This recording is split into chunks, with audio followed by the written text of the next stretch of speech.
हमें एक बहुपद बनाना है जिनके शून्यांकों का योग तो है ये वाला -3 और शून्यांकों का गुणनफल दे रखा है 2। शून्यांकों का योग अल्फ़ा प्लस बीटा, इसका उत्तर है 3 दे रखा है, और शून्यांकों का गुणनफल अल्फ़ा इंटू बीटा दे रखा है वो 2 दे रखा है।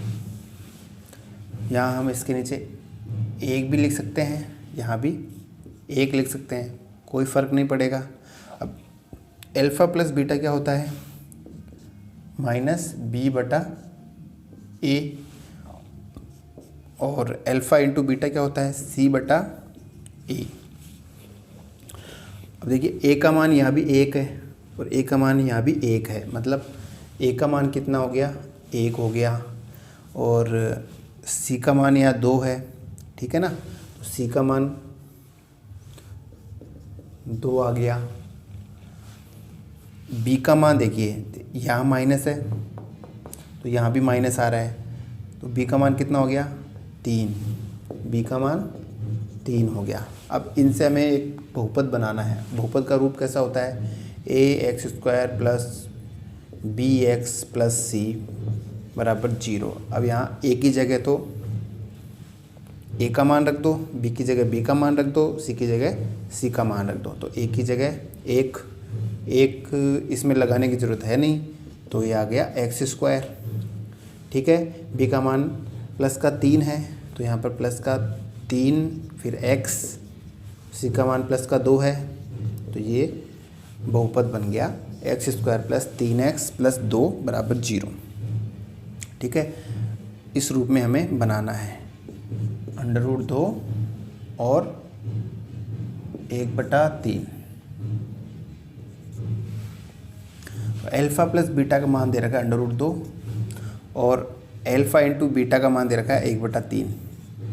अब इसके नीचे लगा देते हैं 1। अब हम देख रहे हैं कि इसमें और इसमें फ़र्क है। ठीक है, ऊपर वाले तो अलग अलग हो सकते हैं क्योंकि यहाँ पर तो -b आता है और यहाँ पर c आता है, तो b और c अलग अलग हो सकते हैं, लेकिन ये जो a है ये अलग अलग नहीं हो सकता। तो इसको पहले हम बराबर कर लेते हैं। यहाँ 3 है और यहाँ 1 है, जो कम है हम उसको बराबर कर लेंगे, मतलब यहाँ पर। अब 1 को किस संख्या से गुणा करें कि 3 बन जाए? 3 से गुणा करना पड़ेगा, तो ऊपर और नीचे दोनों तरफ 3 से गुणा कर देंगे, इंटू 3/3। ठीक है, क्या आ गया? 3 √2 आ जाएगा ऊपर तो, और यहाँ पर 3 आ जाएगा। ठीक है, अब अल्फ़ा प्लस बीटा क्या होता है? -b/a होता है, और अल्फ़ा इंटू बीटा क्या होता है? c/a होता है। अब a का मान तो देखो 3 आ गया, a का मान 3 आ गया, तो a का मान तो है 3 यहाँ पे, और b का मान तो -3 √2, और c का मान क्या है? 1। अब इससे हमें बहुपद बनाना है। देखिए इस रूप में ax² plus bx plus c। अब a की जगह तो 3x² हो गया, b की जगह माइनस, यहाँ प्लस है तो माइनस का कर दो, -3 √2 x प्लस c की जगह 1। ये आपके बहुपद बन गया है, ये इसका आंसर है। -1/4 और 1/4। तो पहले ये तो है अल्फ़ा प्लस बीटा का मान माइनस का 1/4, और ये है अल्फ़ा इंटू बीटा का मान ये वाला 1/4। अब ये दोनों बराबर हैं तो आपको कुछ नहीं करने की ज़रूरत, यहाँ पे लिखना है -b/a, यहाँ पे c/a। अब -1 और -b दोनों माइनस में है ना ये, तो b का मान हो गया 1 और a का मान हो गया 4। दोनों 4 हैं, तो a का मान तो 4 हो गया, a बराबर तो 4 और b बराबर हो गया यहाँ पर 1 और c बराबर 1। बहुपद बना दो, a की जगह 4 तो 4x², b की जगह 1 तो x, c की जगह 1 तो ये आपका बहुपद बन गया।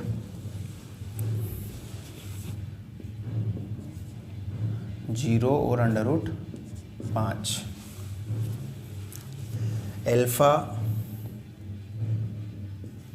प्लस बीटा बराबर ये रहा 0, इसके नीचे 1 रख सकते हैं, और एल्फ़ा इंटू बीटा इसका मान है √5, इसके नीचे भी 1 रख सकते हैं। अब बता दीजिए ए कौन सा है, बी कौन सा है, सी कौन सा है।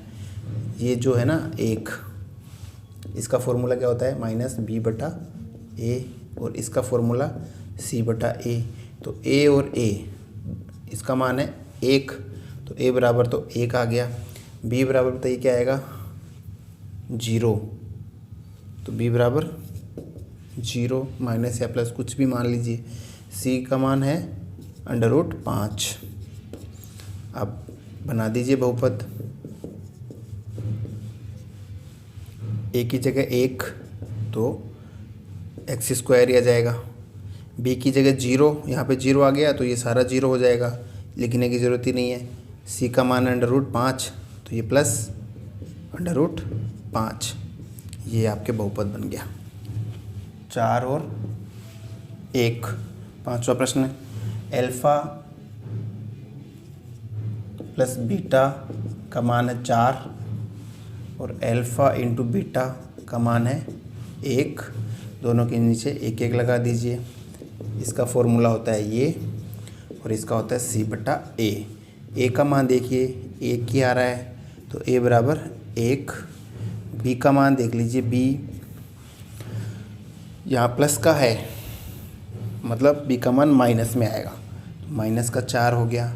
और c का मान ये रहा 1, बहुपद बना दो, ax² + bx + c, इसमें रख दीजिए abc के मान। यहाँ पर तो 1 है तो x² ही रखेंगे, यहाँ -4 आ रहा है तो यहाँ पर माइनस हो जाएगा, माइनस के 4x + c का मान है 1। ये आपके बहुपद बन गया। बहुत ही आसान है एकदम, 1 और 1 दे रखा है, एल्फ़ा प्लस बीटा बराबर 1 और एल्फ़ा इंटू बीटा बराबर 1। एल्फ़ा प्लस बीटा इसके नीचे 1 लगा दो और इसके नीचे भी 1 लगा दो। इसका फॉर्मूला होता है -b/a और इसका होता है c/a। तो a का मान तो 1 हो गया, a बराबर 1। b का मान देखिए क्या होगा, ये यहाँ पे प्लस का आ रहा है तो माइनस का करना पड़ेगा आपको, तो माइनस का 1, ठीक है ना, माइनस का होगा तो ही यहाँ पे प्लस का आएगा। और c का मान कितना है 1, सबका 1 आ गया। अब बहुपद बना दो, ax² + bx + c में मान रखने हैं। यहाँ पर 1 है तो x² हो गया, यहाँ पर -1 है तो माइनस का x हो गया, और यहाँ पर 1 है तो 1। ये आपके बहुपद बन गया, ये इसका आंसर।